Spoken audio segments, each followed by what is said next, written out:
көріспегелі көп болды. Құрметті көрермен, осындай студиялық жағдайға оралмағалы біраз болып қалыпты.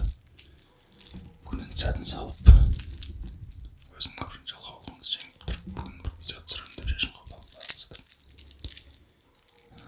Көбінесе осы серуендеп жүре беретін болыппын видеоларды, комментарийлерді да сондай жалпылар тыңдап қалдым, оқып қалдым. Жаңағыдай бұрынғы видеолар қайда кетті деген сияқты. Сондай форматқа қайта оралып отырмын. Осындай говорящий голова дейді ғой. Бір орында отырып, сөйлеп отыратын, осындай зікір айтып отыратын форматқа қайта оралып жатырмын. Енді серуендеп тоғайдың ішін аралайтын, тауға баратын, тасқа баратын, ондай нәрседен өзім де шыны керек жалықтым. Ол форматтан уже табиғатпен биылдық әжептәуір шықтым табиғатқа. Көп жерін түсірмедім негізі. Өзім табиғатты жақсы көремін ғой, бірақ жүре берсең, түсіру процесімен айналысып кетеді екенсің да, бір минусы. Өзің сол демаламай қалады екенсің, яғни демалудың реальный рахатын сезіне алмай қаласың ғой. Сен сол видеомен айналысып кетесің, айналадағылар демалып отырған кезде. Сондықтан көбісін түсірмедім.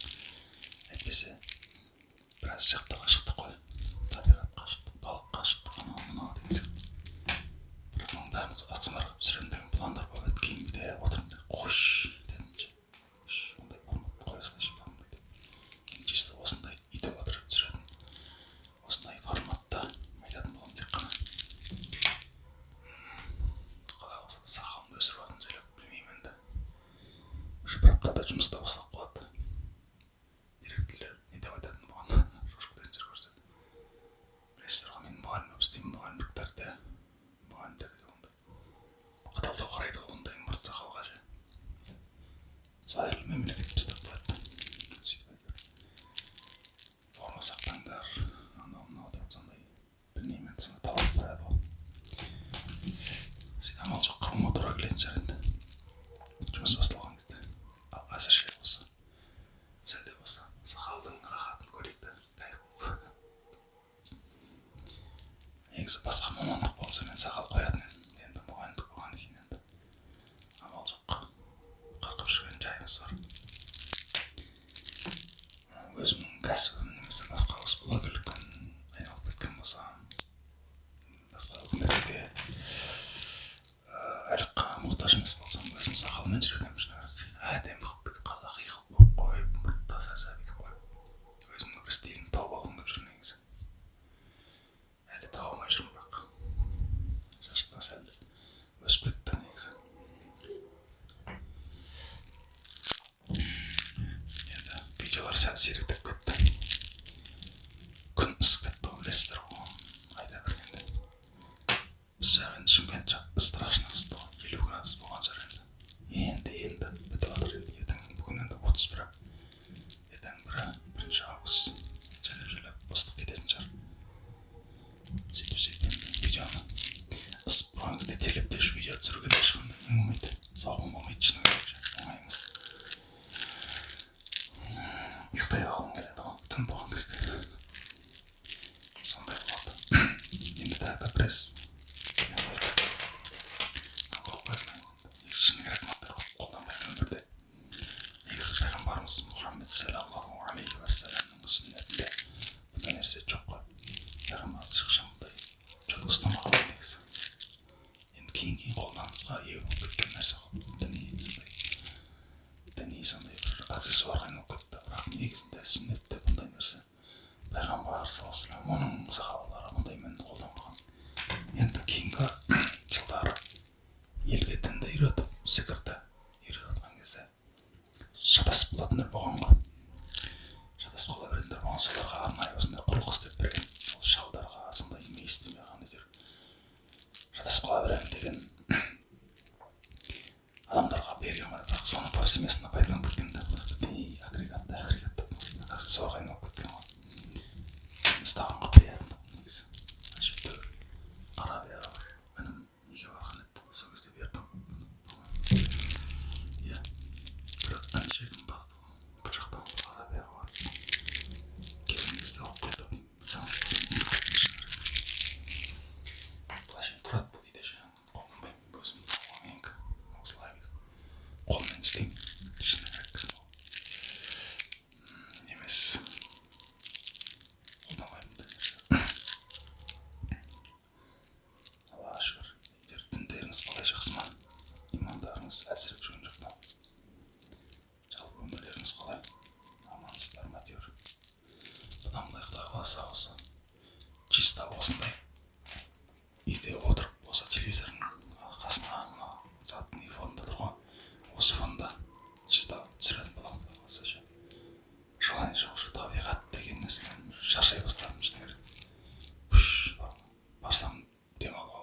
почти 5-6 ай болды. Тек қана сондай сабақ жүргем. Жаңағы кітап алып қарасам өткенде.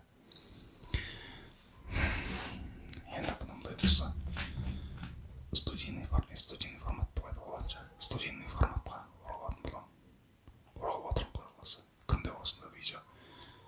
Жұрттың бәрі ұйықтап жатқан кезде жайлап тарс етсіз бір видео түсіріп қоямын құдай қаласа. Сөйтіп күнделікті салып тұрамын. Енді барлығы бір сағат ұзақ болмайды. Жарты сағат 20 минут қылып істеймін. Өйткені сіздерді жалығып кететін жарыстар деп ойлаймын. Ұзақ видеолардан ше.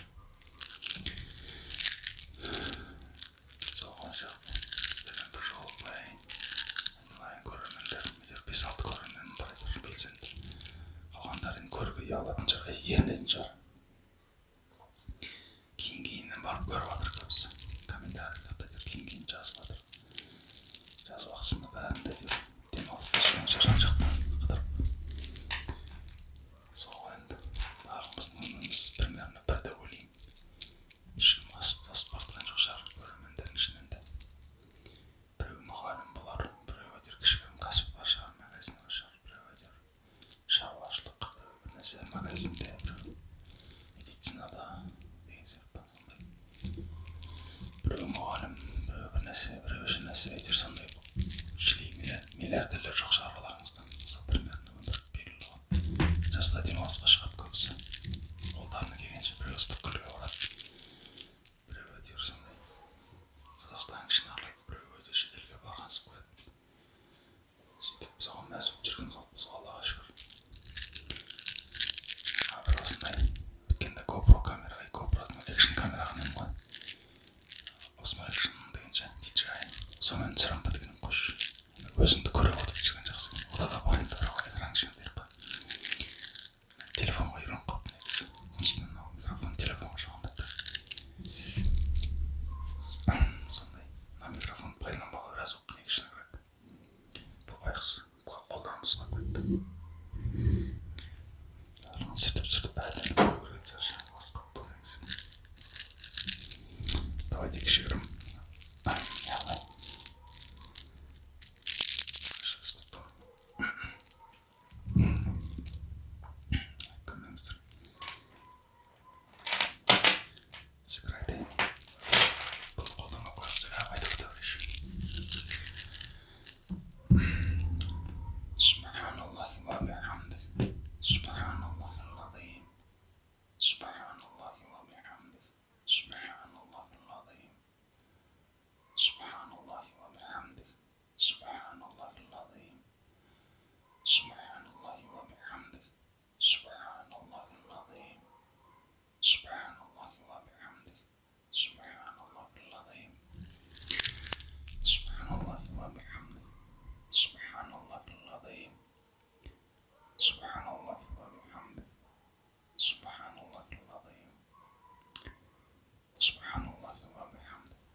солар кісілердің аузынан естігенімді айтып отырмын ғой.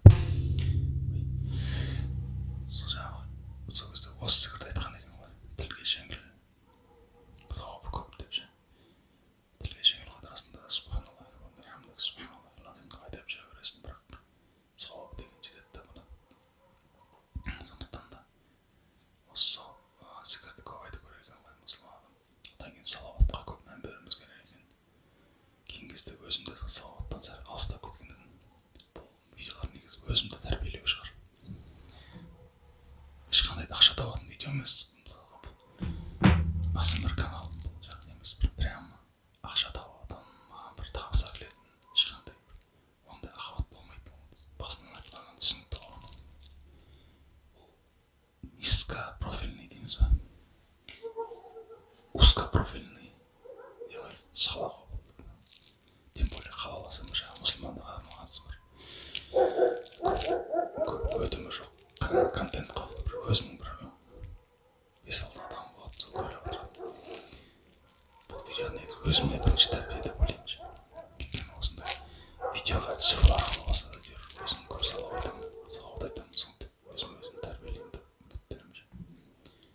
Әйтпесе көп адам ойбай деп мыңдаған адам көріп отырған жоқ қой. Сол 1000 подписчигім бар енді, Аллаға шүкір. Жақында айтпақшы, монетизация қосылған каналға. Сіздерге сол айта салайыншы. Жақында 1000 подписчик болған, сөйтіп монетизацияға атпырған жағы запрос жіберген еді салған едім. 1-2 күнде уже поздравляем деп келіп тұр ғой. Жағы типа рекламалардың ақша түседі екен. Ақша түседі да. Бірақ мына просмотрлармен қаяқта ақша түседі. 50 мың, 30 мың, 40 мың сондай болса сол кезде түседі деп айтуға болады. Біздің әр видеомызда 300-500 просмотр қаяққа барады ғой. Вообще тұра берсін, монетизация қосылып. Бірақ прям ақша табады деп ойламаймын бұл канал. Чисто хобби ғой негізі. Бір көрерменді көріп қалған едім. Бір рет жаңағы мұғалімдердің съезі болған ағылшын тілінің.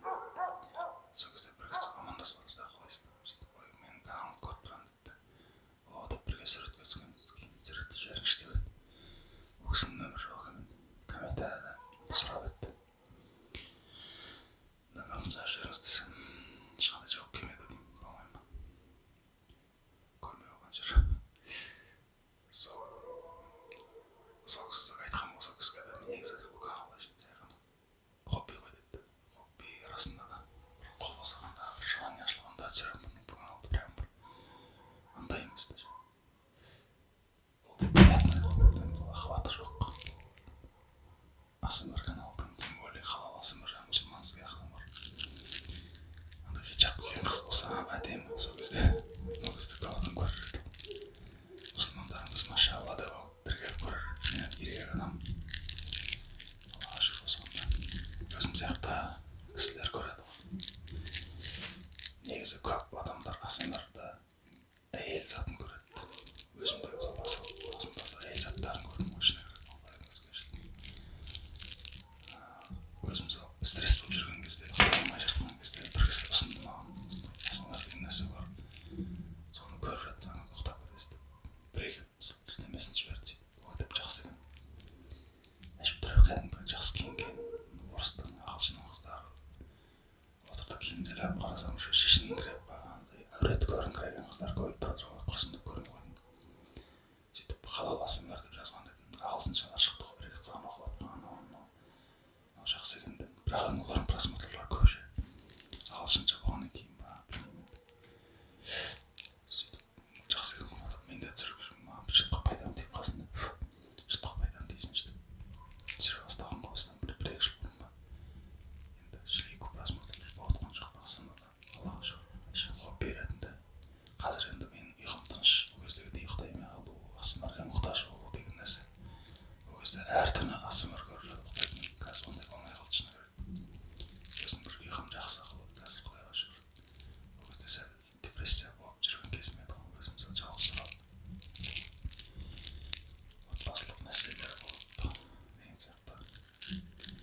Қазір Құдайға шүкір, ешқандай психологический, ментальный проблема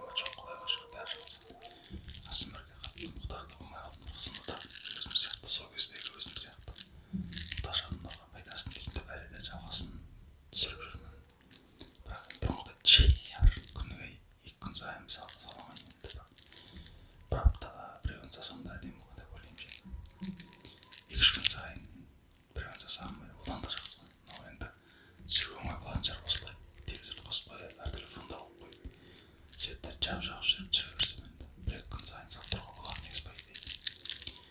Негізі ойлаймын, негізі лаж болса солай жиі салуға тырысамын әлі. Салуға олар құдайға шүкір. Ұйқының алғаны осындай өздеріңізбен бір эфирге шығып қояйын деген ой ғой.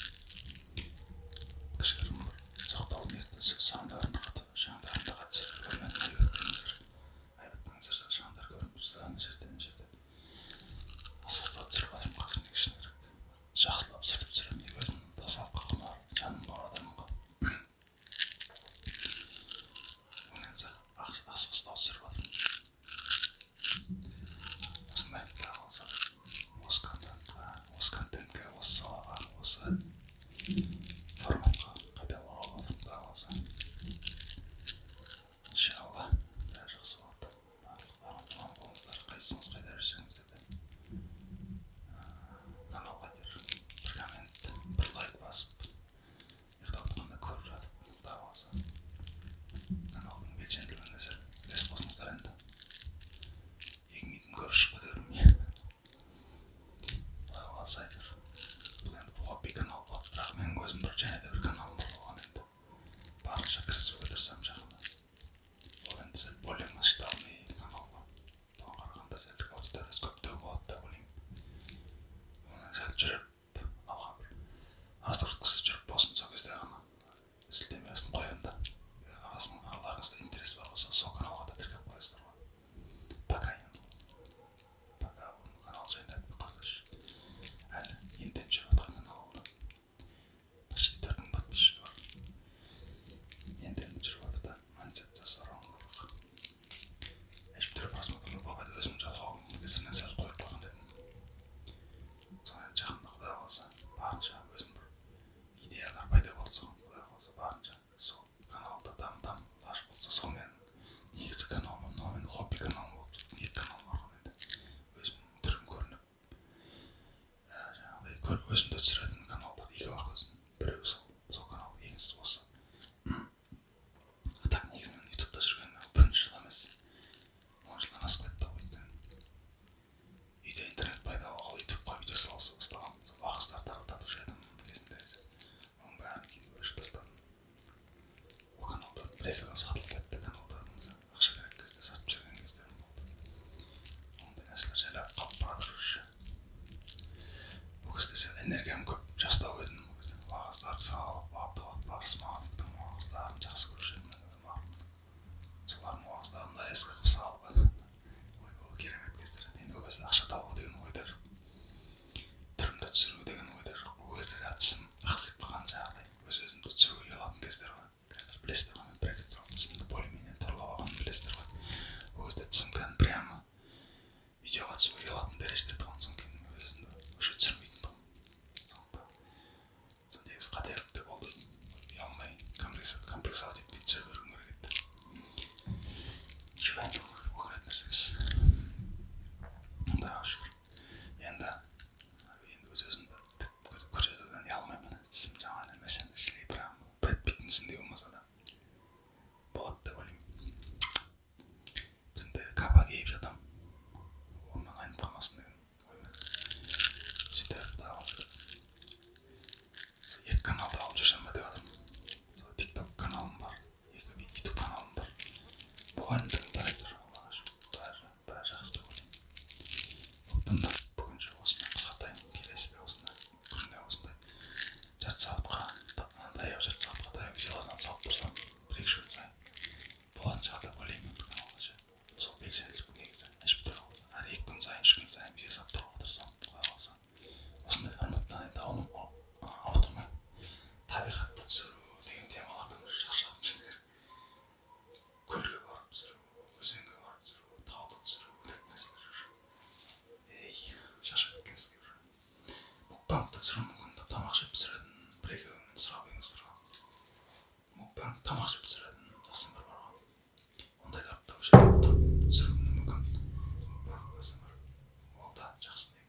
шақырмашмын енді ойлағам ғой негізі көп табиғатты қойшы табиғат асмерге табиғат қиындау екен